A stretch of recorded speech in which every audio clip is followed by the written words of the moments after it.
I'm just giving it a few minutes here to see if anybody joins us for the discussion. If not, I'll start in just a few moments and go ahead and we'll go over the outlines. So let's just give it a few minutes and I'll see if anybody joins us for the Google Hangouts.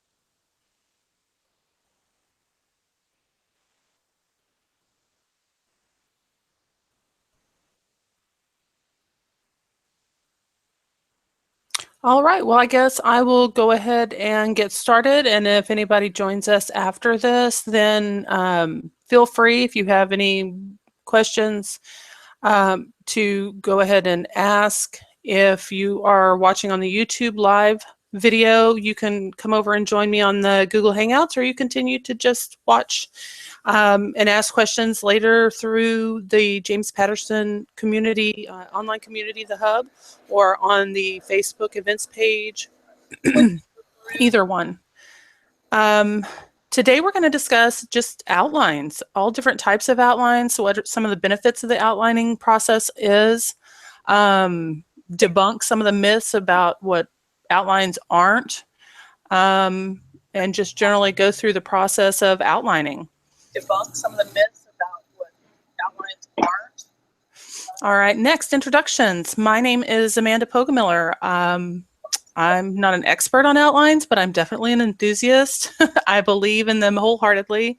I use them for anything that's going to be over short story length, anything that's going to be, 10,000 words or more. I use some sort of outlining process for it.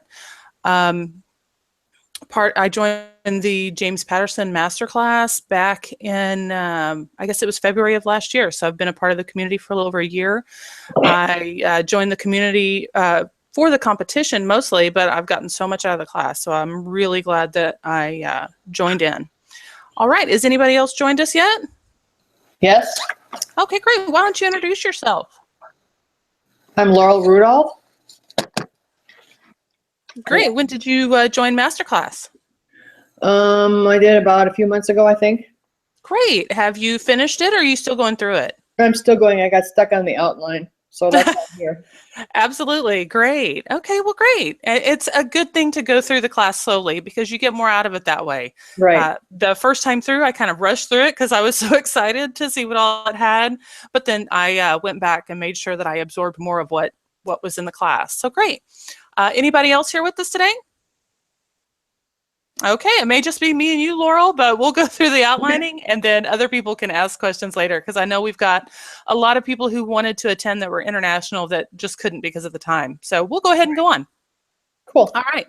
As far as what an outline is, it's just simply a way to organize your thoughts, a way of intentionally planning out your story and an opportunity to creatively explore ideas for your story, because there's so many different ways to outline.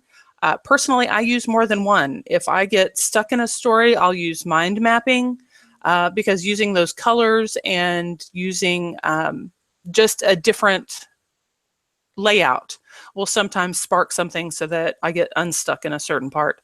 But for the most part, I use a traditional outline, but there's so many different ways to do the outline that, you just pick which one's best for you, because all of us have brains that are wired a little differently. I know people that can, fly by the seat of their pants through an entire story, but my brain is just not wired that way.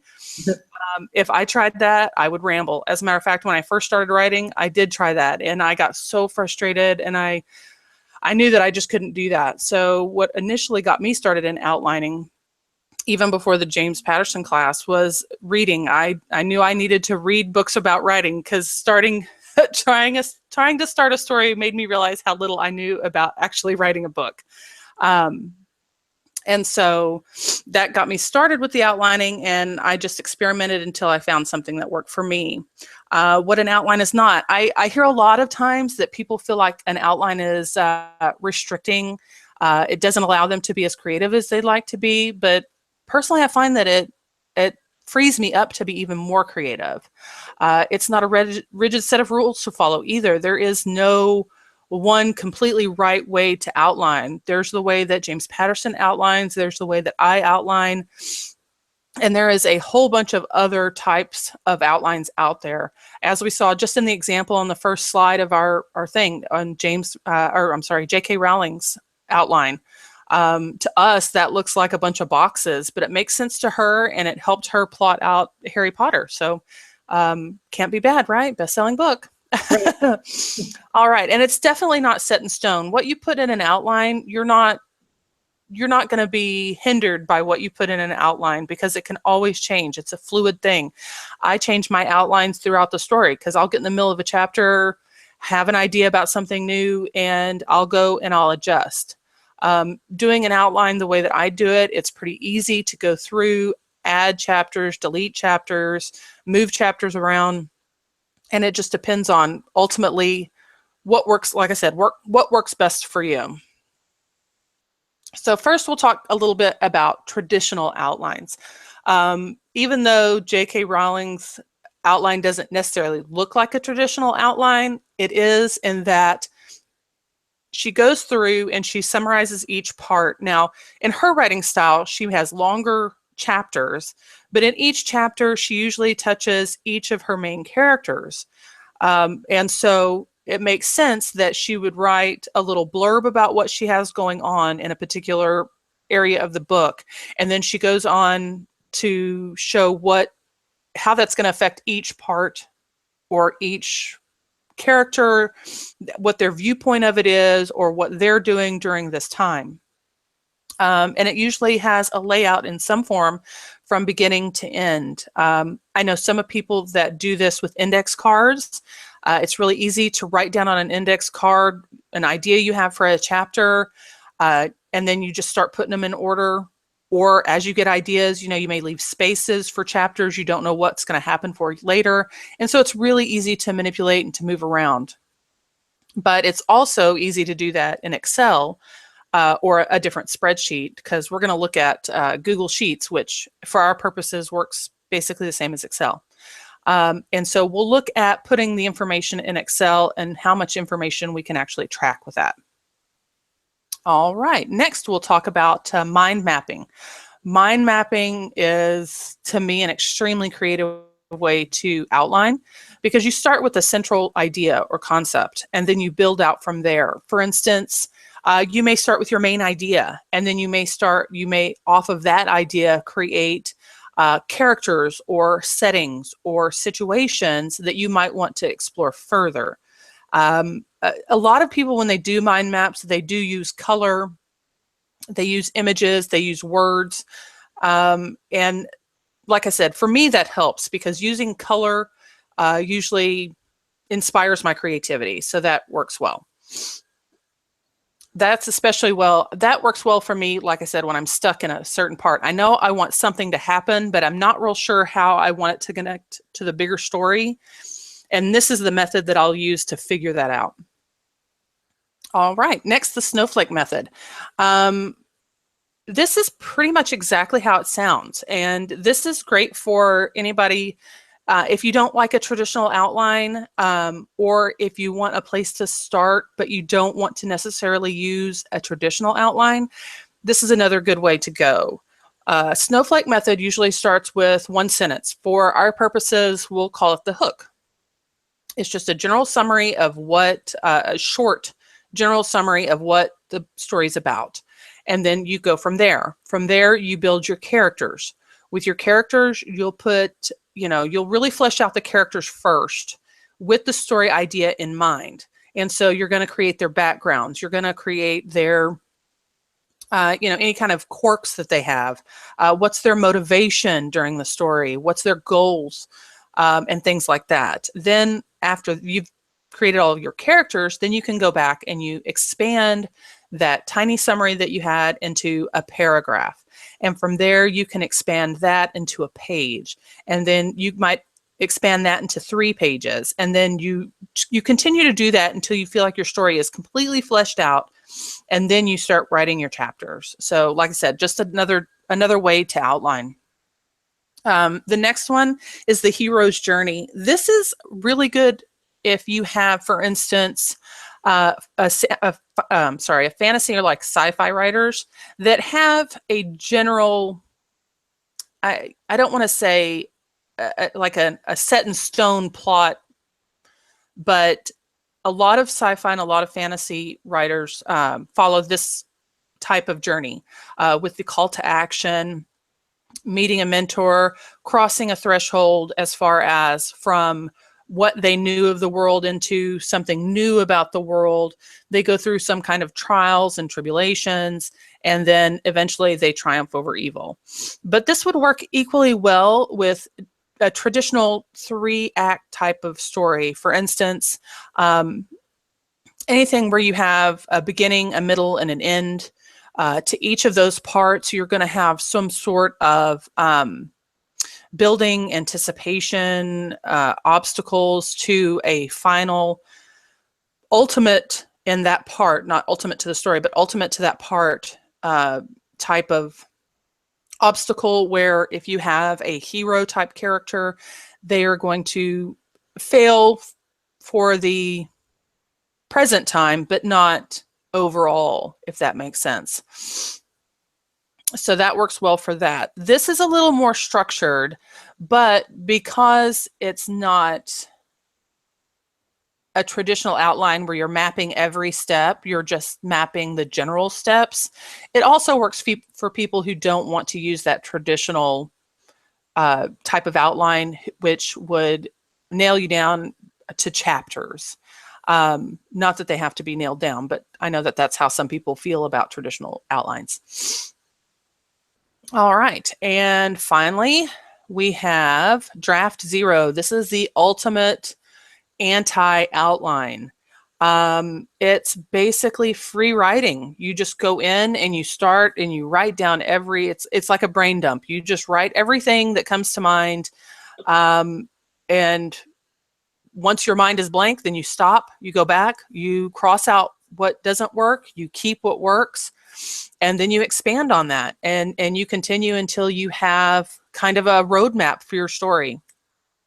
And so this works really well for people that just do not want to have any kind of outline whatsoever, that feel like it blocks them in or hems them in. It also works great for if you experience writer's block, because that free writing, not writing about a specific thing, just writing everything that's on your mind, a lot of times that will lead you to whatever it is that will inspire you to get back to your story if you're in the middle of a story, or it'll lead you to a new idea for a new story. So that's why this particular type of outlining is great. Okay, has anybody else joined us so far except Laurel? Just still me and you, Laurel. All right. Do you have any questions this far? Oh, no, this is good, though, because I think I was doing the brain dump thing, and I was finding that I couldn't finish a story. And, well, I knew what the beginning was and the end was, but I couldn't figure out the middle, so I think the outline is going to be good. Oh, great. That's awesome. It's because, like I said, there's just so many different ways to do this that sometimes it just takes a little bit of experimentation to find what works for you best. Right. All right. So the next thing I'm going to do is I'm going to kind of break down how I go through an outline. Now, as I've said before, I know there's people that are fans of outlines, there's people that are not fans of outlines, and then there's people on the fence. This is just my process. And so, if you've never outlined before, it may take a little work to find what works for you. It may be a combination of things. It may be, a traditional outline, but not the way that I do it. So first, because I am going to be going through James Patterson's Honeymoon as my example, what we'll do first here is we're going to take a quick look at his method of outlining, because that's what a lot of people have looked at as far as the examples so far, especially when we went through the lessons. So real quick here, I think it's on this screen right here. There we go. And can you see that, Laurel? Yes. I just want to make sure it came up. Okay, good. All right, great. So as we see here, this is James Patterson's method. He sits down and he writes out a synopsis, basically, for each of his chapters. Now, as we know, James Patterson's writing style is very quick, very active chapters, and so they're not really long. So you can see that what he has here is a lot of information, considering that he writes a really short chapter. But if you have actually read the book, which I have, not everything that's in the chapter or that's in the synopsis for the book actually ended up in the chapter. So what I did for purposes of example, when I created my example for the Excel spreadsheet, whatever that you use, outline, I used what was actually in the book as opposed to what he used in his outline. So you'll see a little bit of contrast there, and that's why. He goes through, and like I said, you know, it's very specific in some parts. Some of it is not. He makes notes about characters in here, and it's all in that synopsis. And so he tells what he's going to reveal about individual characters, because, you know, when you write a story, it's not just about the storyline. It's also about our character arcs, or what they're going to go through during the story, how they're going to change, how the events change them and their lives. And so in this, he's including all of that in one place, as opposed to the way that I outline. It's a little different. I break that out, and so that I can see the individual character arcs to each story. So just a contrast between how he does it and how I do it. And so you'll see a lot of different changes. Like I said, you'll see a lot of different methods. It's just a matter of finding what works for you. Okay, so now what we'll do is I'm going to bring up, and I did this in Google Sheets so that we could share it later. Let's see, here we go. I had just posted the Facebook thing. So here's the outline. So here's what I do. And I don't know if you can see the colors very well on your screen. There, some of them are kind of light, but as long as you can see all of them, that's perfect. Right. But like you can see, there's some color in this. There's a lot of breakdown, a lot of information. I do outline per chapter. And like James Patterson, he usually breaks it down per scene. So each chapter is roughly a scene-ish. It's not always one location, but it is one scene, if that makes sense. And so what I did, like I said, is it's broke down according to the actual book, not his outline. And so we can see I've put chapter 1, just a real basic summary in chapter 1, where it takes place and whose point of view it's from. So as you can see, I've got Nora Sinclair, who is one of the main characters. There's the tourist, and then there's John O'Hara. And then I just broke down a few chapters. I only did about 10, and he doesn't have any parts in those first 10 chapters, but the tourist does. And so you can see who's getting the most time as far as point of view goes. This method also allows you, like I said, to kind of play with character arcs individually without having to go back and kind of remember what happened in your writing. You know generally where they're at. As you can see, I included location. I like to include location just so that I can get a visual picture in my head of where we're at in the story. Because when I write, I always have, and sometimes I'll actually draw a location or I'll print out a picture to give me that visual image in my head. But once I've got that those few words will bring that to mind so that I know where we're at physically in the story. I also have a timeline. It lets me know, and on this outline, I only did day 1 because after Nora leaves town, it doesn't really give you a frame of reference for time. We know that it's a different day, but we don't know exactly. So, you know, for that story, it's not really important to know, was it 2 days? Was it 3 days? We know it's soon. We know that it hasn't, you know, she hasn't been on an airplane for months. So it makes sense for that story to do that. But if you do have a story that's going over a long period of time, then you might need to keep track of time. And I do just so that I can make sure that my time frame is reasonable, because sometimes I write in historical fiction. And so you don't want to make it look like they, rode miles on a horse in 2 days, hundreds of miles on a horse in 2 days, because that's just not realistic. So it makes sense. It makes sense for me to keep track of time sometimes. And 2, I included status. Now, this isn't something that necessarily I would do on every one of my outlines. I put it as an example. I write in Scrivener, and so I keep track of the status of my individual chapters there.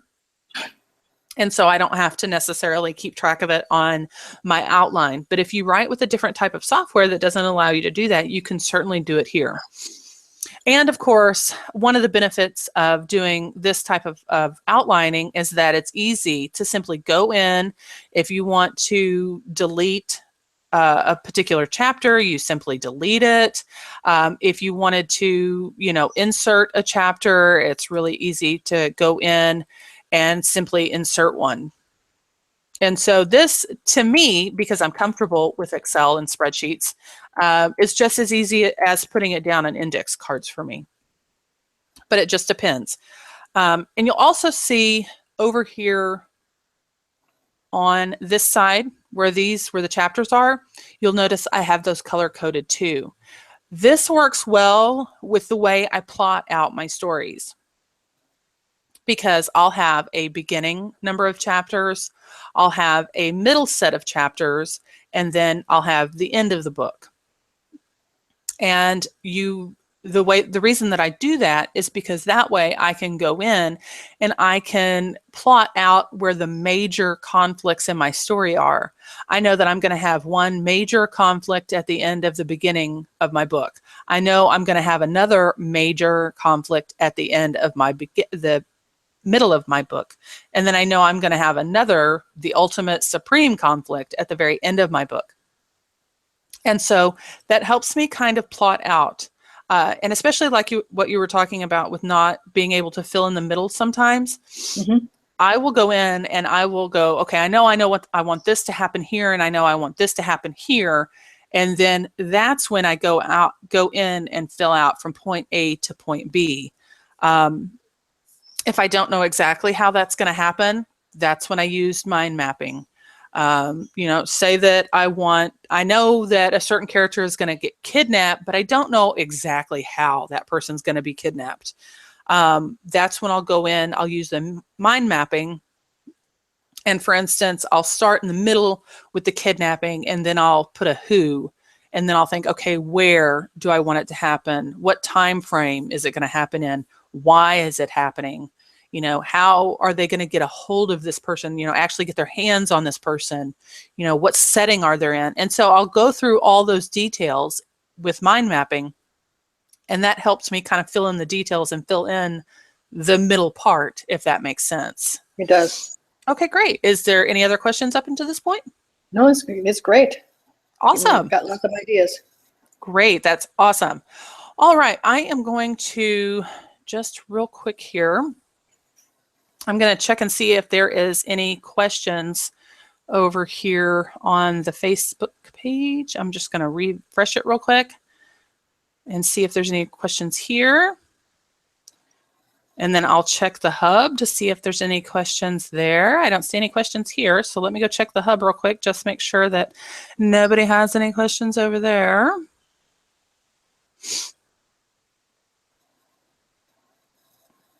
All right.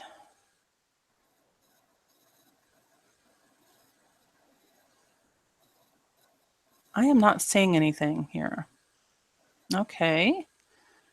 How about we check out the YouTube live online discussion to see if there's any questions there.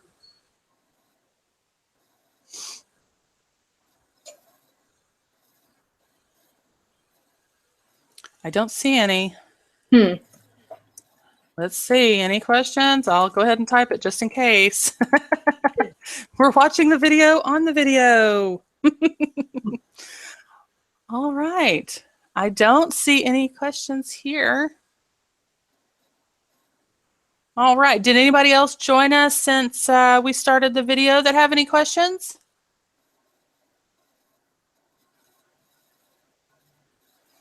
All right. Well, then what I will do is, like I said, we've got the postings on there for the YouTube video. I'll be checking in from time to time if anybody has any questions, or if you just simply want to share your particular process for outlining. Like I said, there's so many different ways. If you share yours, it might resonate with somebody else, and so they will be able to, kind of go from there and get their own outlining process. So feel free to do that on the hub. We've got the links for this, like I said, posted there. You can go back at any time to view the video again. So we'll have it there. Thanks so much for joining me, Laurel. I really appreciate it. It was a lot of help. Great. Thanks. I hope you have a great day. You too. Thank you. Bye, everybody. Bye-bye.